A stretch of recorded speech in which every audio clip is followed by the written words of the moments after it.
This is SOMMCAST, a wine podcast created by the BC chapter of the Canadian Association of Professional Sommeliers. We're committed to bringing you great conversations from wine professionals around British Columbia. So pour yourself a glass and enjoy the show. Today I'm joined by Peter van der Reep, 2020's Best Sommelier of BC and the current sommelier at an exquisite wine bar in Vancouver called Bar Gobo. Now, for anyone that knows Peter, you know his mastery in every level of hospitality, from bartending to coffee to beer and to wine. Today, we're talking his story, how he got to be where he is now, all the different nuances and the moves around his career, and then what he's taken on right now with Bar Gobo. So enjoy the conversation. This is like a year and a half into your reign as the best sommelier of BC. So the longest standing recipient or the earner of that title, eh? Yeah, I mean, circumstances beyond anyone's control there. Yeah. But yeah, but yes, yeah, it's been an interesting year and a half for sure. No kidding. Yeah, opening a new restaurant and trying to figure out how to run a little wine bar in Chinatown in Vancouver. But yeah, things are good. It's been a little while. Awesome. Yeah, for sure. I can't wait to dive into that. Just some discovery about what it's been like to open that place up and how you make the selections and the way that the food and the whole program works, because I've been there a couple of times. It's awesome.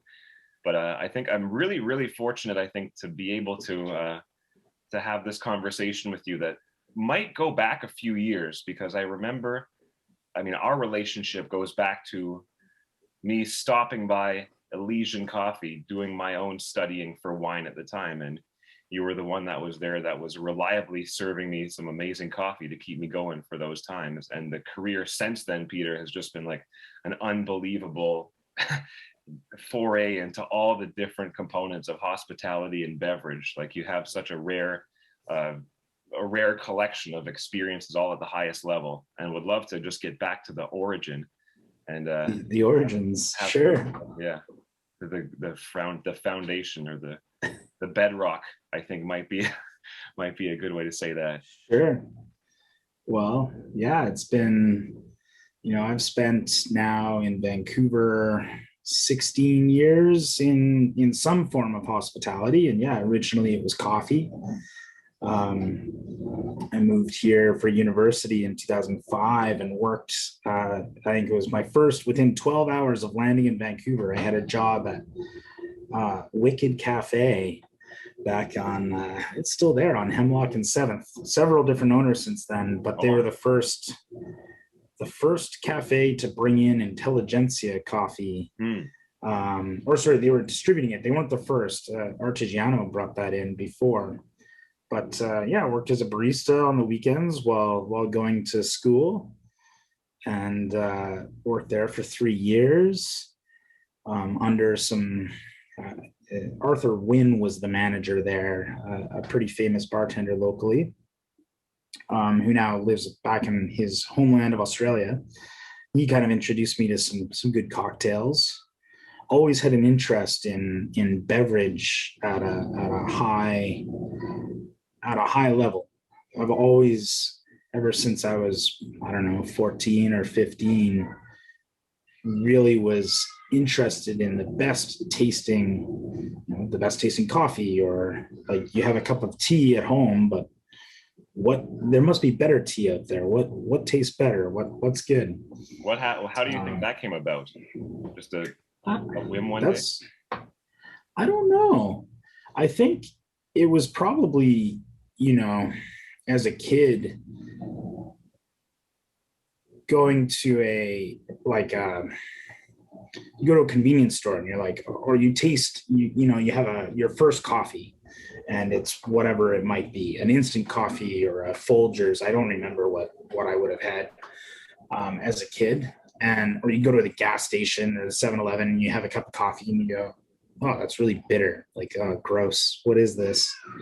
And then at some point you have, for me, I think it was a Starbucks when they still had manual machines in the late 90s. And you go, what is this espresso thing? Or what is a cappuccino? And you have it, and you're like, whoa, that's actually good. I like this. So you're like, well, that tasted good. What's better? Like, is there something better than this? And so you start like looking, and you're like, you just realize that you really like good tasting things, which is kind of like a fundamental, like at the core, what has driven my career, and a lot of what my what I like to do, what I like to seek out, variety and finding the best of things. Awesome. But yeah. Meanwhile, you were going to school, or the primary reason for coming to Vancouver from Calgary, right, was for school. Yeah, I had a couple of years in Victoria for school, and then Vancouver was school. Yeah. But also, when looking at schools to go to, I had to consider where might be good, the quality of living. And for me, I was really interested in coffee, but hadn't really worked in it. And Vancouver at that point had by far the best coffee scene in the country. Followed, that might be a controversial statement, but for me, it was the pinnacle. You had, early years of Elysian Coffee, Cafe Artigiano, and where I ended up working at Wicked, among others. But that was some early good cafes back in the day. But yeah, ended up graduating from UBC, wanted to stick around Vancouver for a bit longer, and had a lease on an apartment and needed a job to pay for that lease after my job at UBC. After I graduated, I worked as a researcher briefly, and the funding ran out prematurely. So I had to find a gig in. What were you researching? I was working for at the Department of Earth Sciences, which my degree is in. I was managing an experimental structural geology laboratory, kind of running experiments for a couple professors, and they didn't calculate the grant funding properly. So I was out of a job a couple months before my lease was up. I was going to move back to Calgary. And decided to stick around for the Olympics because it seemed like a fun thing to do at the time. So I got a job as a barista again at Elysian Coffee, and then I haven't left hospitality since. So used some connections, called up Alistair at Elysian. They were looking for a dishwasher, and I said I can do that. And that was enough to pay the rent at the time. And just really fell in love with the more, I guess, day-to-day aspects of hospitality and building up the regular clientele, and then fine-tuning, the technical aspects of beverage service, I guess, which is the most nerdy way to say serve coffee. But what did you discover in that? Because I love how you said that there's a technical piece to it. There's a lot of pride, I think, in my opinion, that comes along with being able to serve at that level and know where the nuances of the service are. What's an example of that for coffee that you were, that your customers may not have known about, but meanwhile it was very exacting to you? Was there anything like that? Yeah, it's funny. Coffee is really the way baristas work, and the tools that are available to baristas now, we're all kind of being figured out on the fly 10, 12 years ago, where you're looking at, how to use grinders to your best advantage, or how to, for making espresso, temperature control was just becoming a thing. So knowing how changing the temperature of your machine's boiler affects the coffee, not just for flavor, but flow rates and extraction levels. But this was before a lot of systems had been kind of figured out by people who were even more technical than I was, so we were just feeling it out back then. So a lot of it was done on taste. So we were drinking a lot of espresso every day, all the time, just trying to figure things out. But always tweaking, trying to dial in the coffee constantly. I don't know if it was quite as exact. Like now you see guys with formulas and calculators to figure out perfect extraction, but a lot of what we were doing was trying to do it by taste and then work it back. Be like, oh, how much weight of coffee did we use per dose? How much wet, how much coffee did you extract out of that dry amount of coffee? I mean, this is all, it's like ancient barista history at this point. Wow. But yeah, there were a lot of things we were thinking about. And it was a bit of a different world too. I don't know if service was quite up to scratch back then in terms of hospitality. I think there's been a shift in the last 5-6 years where you see coffee shops now focusing much more on service and making their customers feel better. And I might have been part of a generation that was trying to differentiate ourselves from Starbucks, and we might have been more than occasionally the surly stereotypical baristas of Portlandia or whatever. Yeah, we learned. You take yourself to the edge only so you can draw it back and find the balance, perhaps, and you're part of that. You gotta know the extremes. Yeah. Exactly. What was the transition then like from the coffee, or what was the thought process and the choice to enter into restaurants? Because if I remember right, Peter, it started with the kitchen. Yeah, there was an aspect there for a while where I was playing a lot at home after shifts, cooking, and I really love food of all kinds, and started a small cookbook collection, and started hanging out at restaurants, particularly Refuel back this in Vancouver.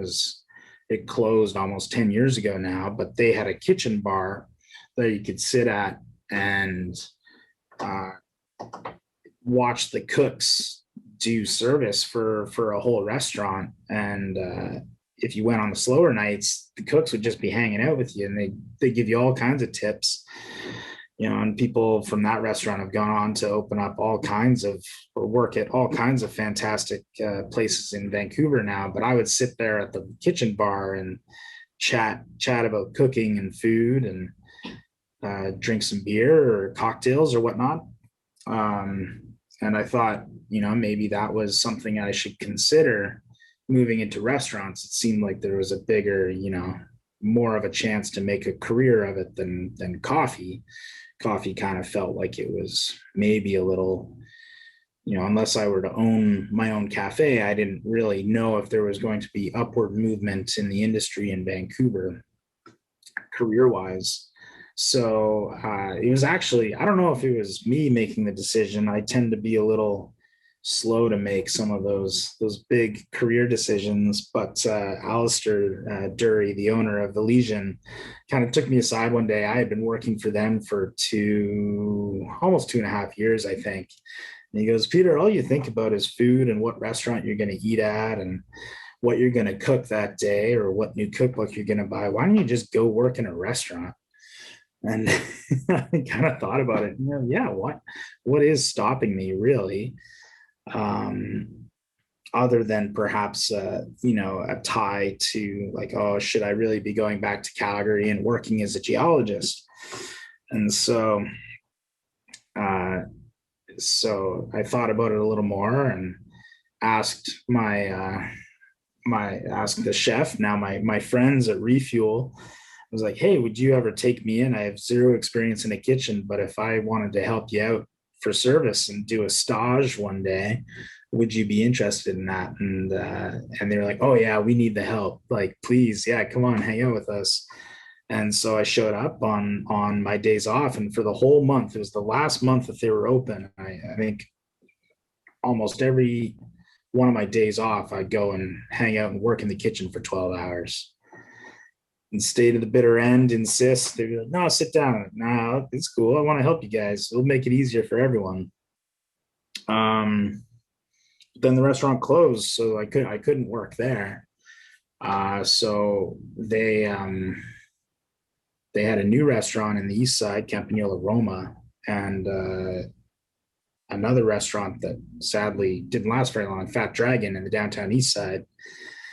And they said, well, you might be considered for a cook position, but you got all this coffee experience and we need a brunch barista or a brunch bartender for Roma. Are you interested? And so I took the job at Roma and ended up working for that company for almost 8 years. I believe I was there sitting at that bar on the very first brunch shift that you had. Oh, was that my first? Yeah, you're right. You're right. Yeah. Oh man, I was probably shaking so hard, super nervous. Balancing your time between putting some salads into a bowl, then going over it, like it was. You had 3 roles at that. That's at the same time there. Yeah, they said it was brunch barista, but that job had a name. We called it bar manger. That was the thing that sold me on it, was you were a cook on the line. You didn't have to do much prep, but you were working service as the garde manger cook, and you were also the bartender, and kind of expected to be the server's assistant, which I didn't understand for maybe the first year and a bit, because there was a lot to do on the station. But I ended up working there and doing that for 2.5 years, making salads and pouring wine, making cocktails. And that just kind of, slowly worked on cocktails more and more. They were kind of a side hobby at home. And kind of figured I liked that side of things too. The bartending was kind of an extension of working as a barista. Instead of making coffee, you're making Manhattans. Gotcha. So the next natural, or I guess the steps were coffee, then the food came into play, then you're adding with cocktails next.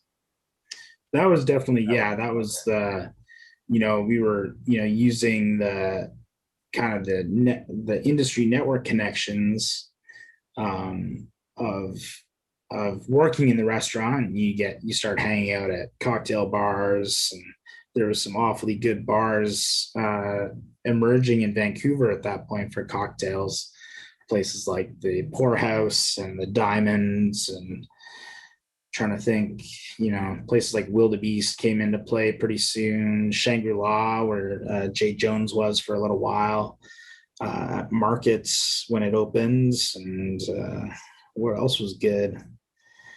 You were starting to see some really good cocktails in the city, and so I was sitting at bars watching them, seeing how they did it, and then trying to replicate that at my little 4-seat bar out on Hastings and Nanaimo. And that was definitely the next kind of obsession. You could start focusing on spirits, and it was an Italian restaurant, so get excited about things that were starting to come in, like the new vermouths and Amaro, and it all thematically worked for the restaurant. So started increasing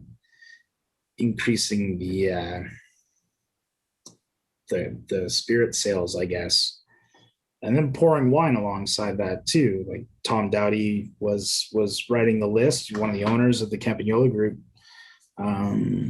was writing really cool regional Italian wine lists with really good value, and so we were pouring things like really good Rosso di Montalcino and fun just wines, that I hadn't really seen before. So you were like that price, immersing yourself into the wine world as this was happening. I think so. I mean, I might be getting some things crossed. I don't think I initially saw wine as like a next step. I did really enjoy wine. A few years before at UBC, I was the president of the UBC wine tasting club for a year, and had worked with them, and had taken UBC wine science for a semester, which was a good formative course. So I had been interested in it, and knew had a good rudimentary base level of interest. So where did that really take off then, as you're developing and building up this cocktail prowess, which you became like really famous for across Vancouver? And then where did the wine enter, or where did the wine start to match that same level of expertise as the cocktail and the food and the coffee up to that point? Well, I was trying to study it. I think I've always viewed wine as academically interesting, because there's so much to know. It's like in an infinitely deep subject. And so I had, like copies of the World Atlas of Wine, and I'd go to a coffee shop and would, read about Burgundy and Champagne or whatnot, and started hanging out. Actually, this all would have been about the same time. Well, started hanging out with you, and going up to a wine shop after shifts at Elysian. So this is going back a little bit, but buying bottles, every couple nights of wine and just doing the same thing, like what I was talking about, where you're like, oh, let's find something better, something new. Try to find what's the best flavor, what's the cool, or what do I think tastes good. And you go to, at that point, my store was Firefly, where I made friends with the people working there, and get a bottle and taste it, and it got me thinking about how big the wine world is. And you remember, Peter, any of the bottles or the experiences that really accelerated that? Are there any standouts that like leapfrog? There was one, man. Yeah, there's a couple. I remember tasting. I kind of not lied, but I think the tasting group at Firefly that they had, they're doing their WSET diplomas, and a few people there. Most of them none of them live in Vancouver anymore, I don't think. And one of them brought a 1996 Ramirez de Ganuza Rioja to the group. And I remember I had never really tasted a wine that old from somewhere like that before, and thought it was pretty special. I remember, and this is funny because it would have been at your place, a very early bottle of Thierry Pouzelat Bonhomme and Cote We Trust. Yes, that got opened. That was an eye opener for a couple reasons. Where you start to see these wines, certain wines that would pop into your life and be like, okay, cool. There's a lot out there at all kinds of price points and ages that there's this whole world beyond what you see in restaurants or exactly on a wine shop shelf or whatever. So got me really, really interested in how the world of wine, how big it is and how interesting it can be. Got it. Awesome.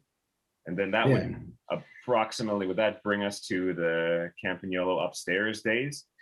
Yeah, approximately. It was over the list and create a philosophy and a purpose for the small rotating list you were doing there.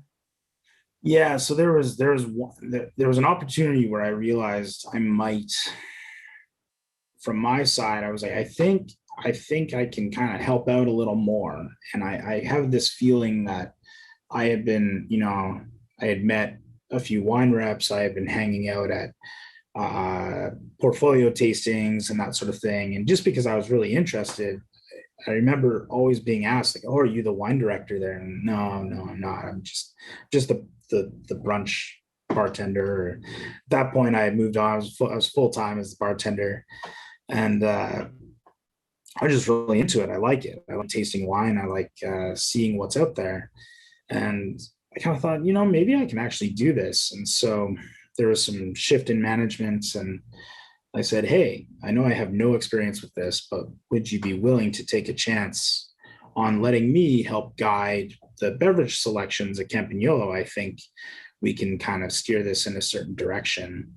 And I think I can do it, but I might be crazy. And they actually agreed. So the owners let me kind of start doing my own thing. And then that led pretty quickly, like six months or so, to the opportunity where we ended up opening up Campagnolo upstairs, which they essentially, they had a space above Campagnolo, 35 seats or so. And they said, we think this would be a really good cocktail bar, or a little casual spot. And I thought that was a great idea. So we opened up this small, intimate, classic cocktail bar with a tiny little, like 12 bottle wine list of fun things. And it was all just kind of beverage wise, it was what I felt like people should be drinking.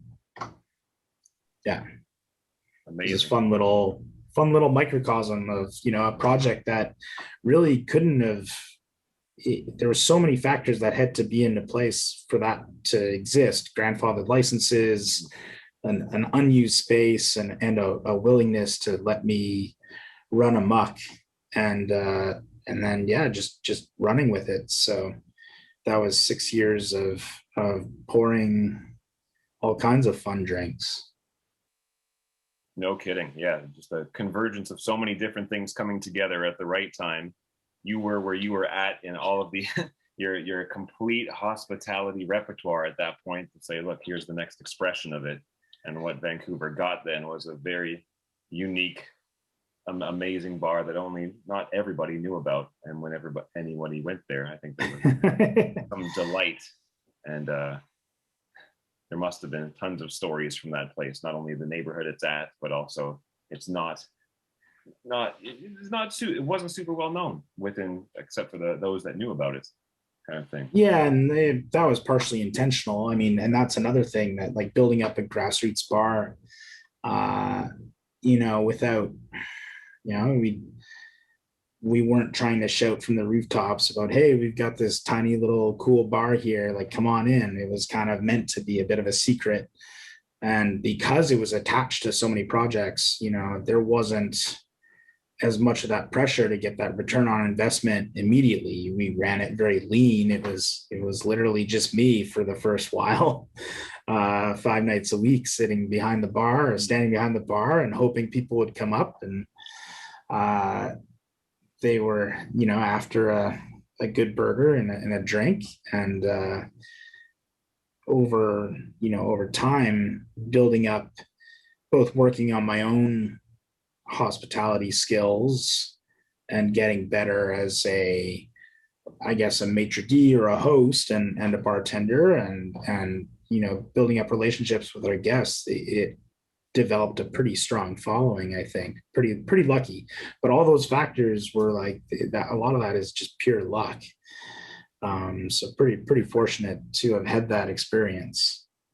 Incredible. I mean, that is certainly famous for that burger as well. Did you have a favorite thing that you used to like to pour with that burger?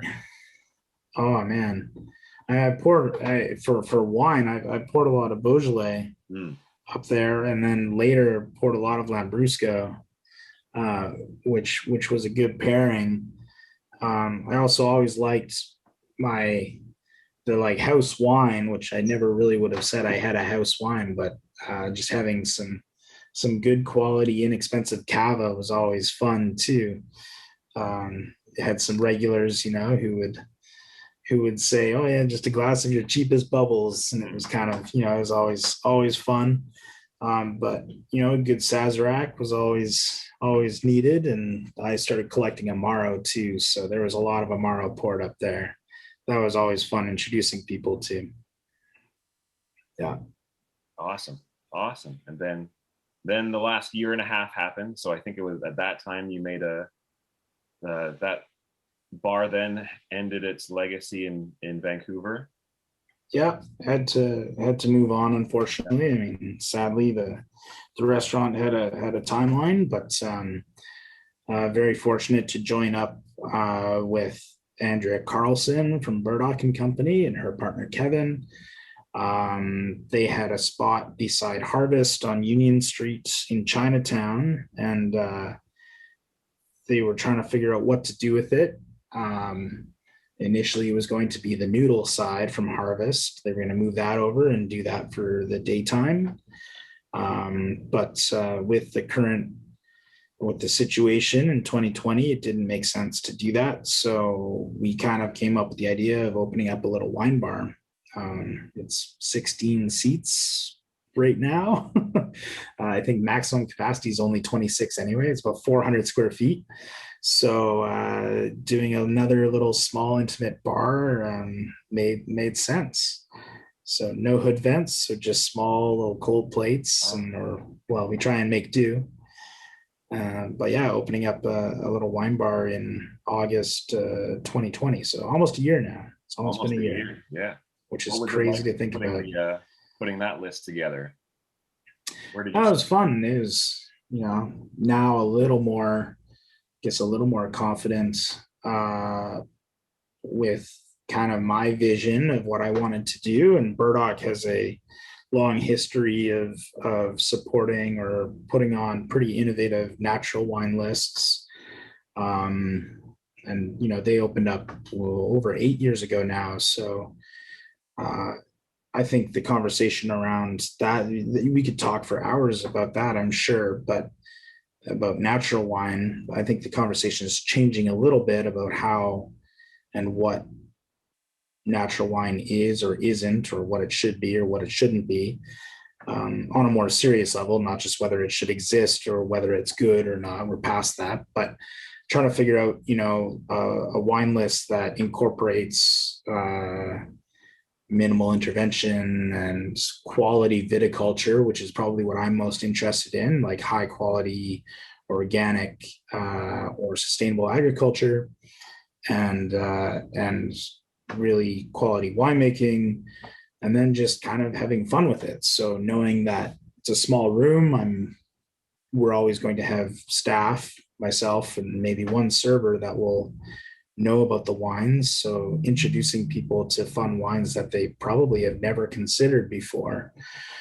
Or if they do know a bit about wine, they're going to be psyched for it, because there's always going to be some fun selections that they have either never had or they can't always find. So trying to build a little, I think we're probably up to about 20 bottles, constantly changing by one case, rotated out for the next wines, and just pouring some fun stuff. Awesome. What's the relationship like with the food there, Peter? Like when you make your selections, it's the main thing, the title is Bar Gobo. So do people come for the wine first and then have the snacks as an accompaniment to what you're pouring, or in the balance between? Like how do most people use Bar Gobo? Yeah, exploration? I mean, I'm probably biased, but I think most people are coming for wine first, I think, but that's shifting because the food is really good. So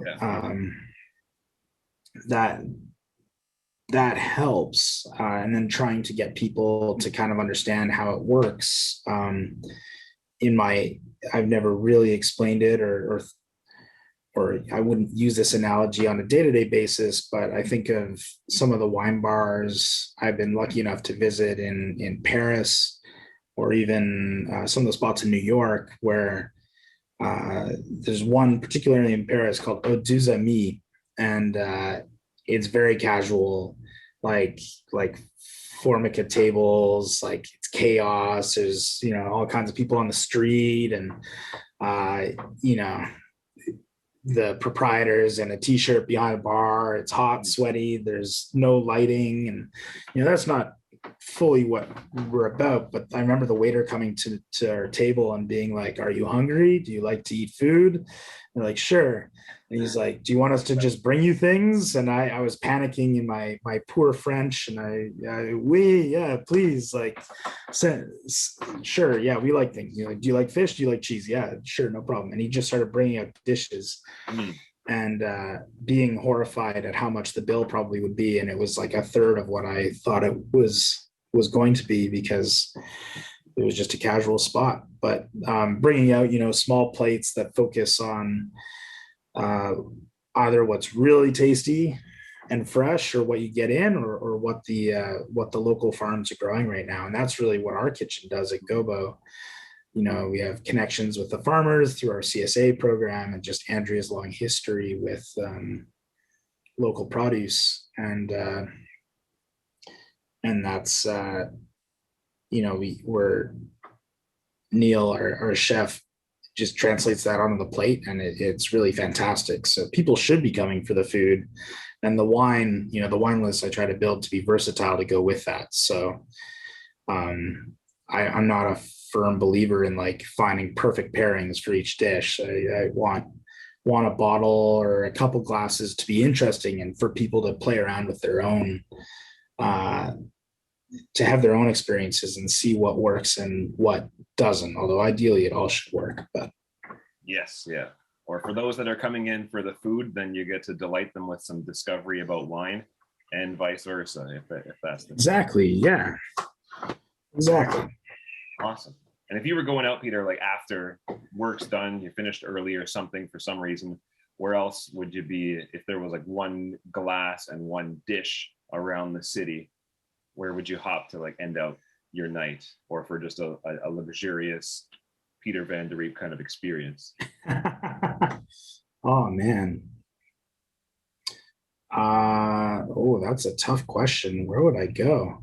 See, last call's been at 10 o'clock for everywhere for so long the past year. I haven't actually been able to go for a post service.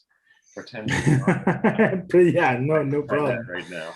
Well, I mean, in the neighborhood, you go to the boxcar for a little pint of cider and a Fernet, maybe. Oh, yeah. No food at the boxcar though. Right now, if they were open a little later, or if I could escape, if I went for see whatever they were pouring over my neighbors at Thank You Pizza. I really want to try their burrata pizza, because it reminds me of one I've had in Italy.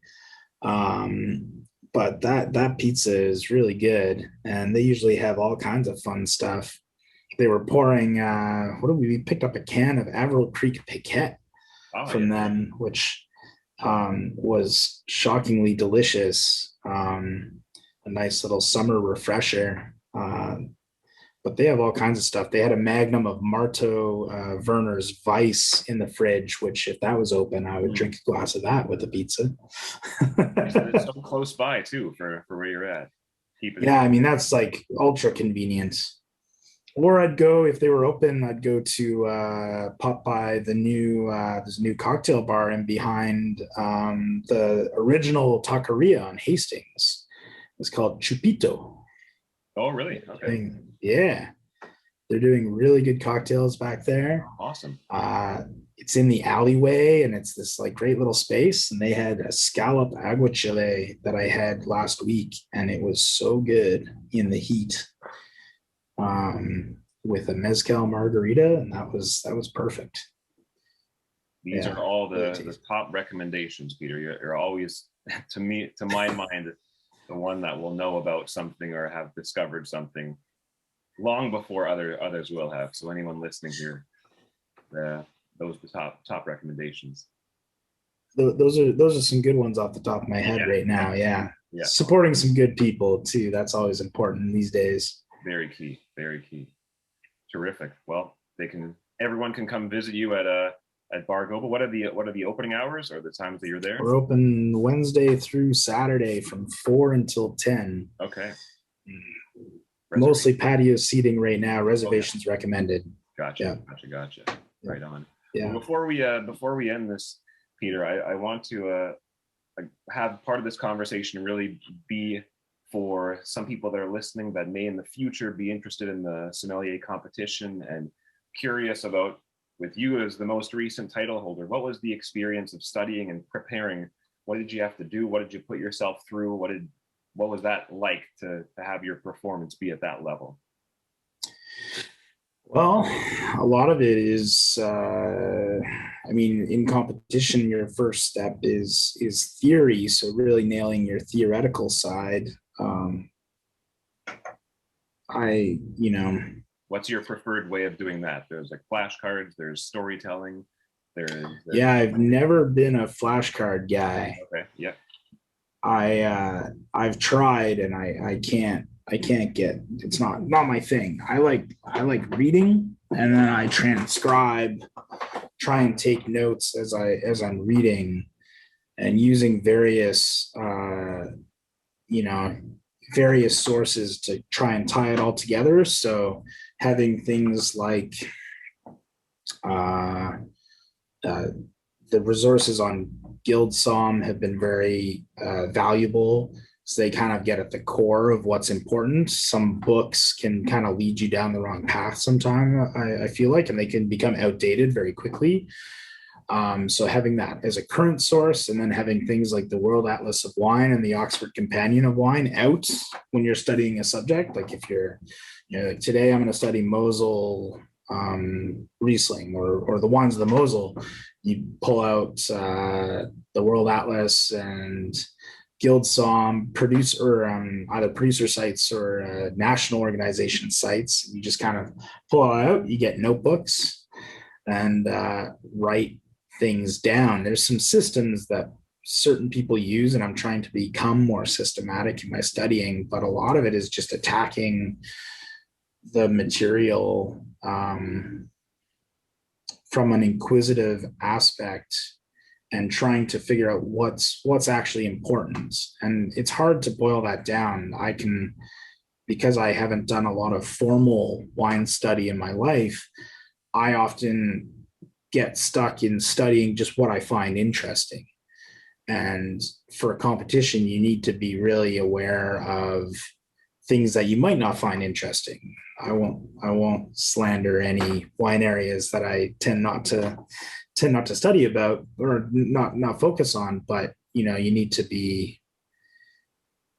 have an open mind and like remind yourself that certain parts of the world exist and produce really good quality wine, and come back to it and read all the time. Subscriptions to magazines help too, because they force you to read little blips of profiles of wineries and areas that you might just not think about, and it allows you to stay current. So Decanter, Wine and Spirits, Noble Rot, a little more literary for Noble Rot, but now if you want to go further in competition, you need to know French. So subscribe to La Revue du Vin de France and try to make sense of it. Pronunciation sounding very good. Merci beaucoup. Le Duolingo est essentiel. We'll see how that goes. That's the other thing. Duolingo Premium. It's great. Right on. Oh, well, yeah. For anyone listening, we are enjoying a scorching afternoon today on a Sunday afternoon. And what would be, or what wine-wise would you say, hey, if we were to refresh with something right now, which I think is pretty critical, what would you want to pour? Right now, I've long been an advocate for what I've heard recently described as the umlaut wines, Rieslings and whatnot from Austria and Germany. But today, I mean, every day is a Cabernet Riesling day, but today is very much a Cabernet Riesling day. A little bit of sweetness, lots of acidity. I've got a bottle of, what is it? The Bischoflich Trier, the other holder, the Friedrich Wilhelm Gymnasium Schatzhofberger Cabernet Riesling in the fridge right now. And I think it'll be opened in a few hours, because maybe right now, I don't know. It reminds me of those times we went to pitch and putt at Queen Elizabeth Park and would fill the backpack with like 3 or 4 bottles of German Riesling and play 2 rounds. German Riesling. Yeah. Sparkling Ribolla Gialla. You brought a bottle of that one time. That was awesome. See, that was like, why do I remember that? That was like 8 years ago. Yeah, it would have been. Yeah. So it would have been a delicious bottle. Like that was 11 a.m. on a Wednesday late morning or something. Yeah. I remember those times. The course was empty virtually. Yeah. Yeah. Just us and other hospitality industry golfers, not degenerates, golfers. We we'd be doing before shifts. That's right. Or on days off in the middle of the week. Hey, those are only days off for me. Always professional. Always professional. Really so. Well, it might be time for another. I mean, I imagine that pitch and putt courses are full these days. I can attest to that, having gone to one today. Waited an hour to tee off. Oh wow! Yeah, Wow. Central Park. But yes, we're due for another visit for one of those. And Peter, I'm clear that we could have continued this conversation in many different directions. Probably have a part 2 one day. Would love to get into. I mean, just from what I know of you as an incredible cook. I just love having those conversations of the worlds coming together and the philosophies of pairing and constructing even simple meals for yourself. So that's all topics for a possible future conversation. Sure, man. But this was really great to catch up. I'm so stoked. And I know the city is stoked about this new project. I guess it's not too new anymore, but this project that you're taking on right now. It's fun. It's been incredible. For food and wine. Thank you. Yeah, you got it. And that's it, man. Thank you Cool. for your time today. Thanks for having me on. Sorry for rambling. No, it's perfect. It's perfect. Hopefully it wasn't the old deep history of Peter van der Reep. Oh God. The stories are so exciting. And I forgot to mention this earlier, but what you mentioned about what Alistair said to you at Elysian. Yeah. Like the difference that just one thing that one person can say can completely alter a career trajectory or a decision or a timeliness to it. Yeah.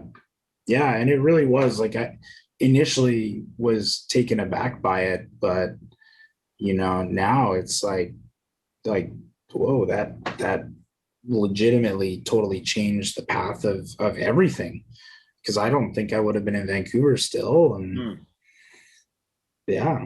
it's pretty crazy. Yeah.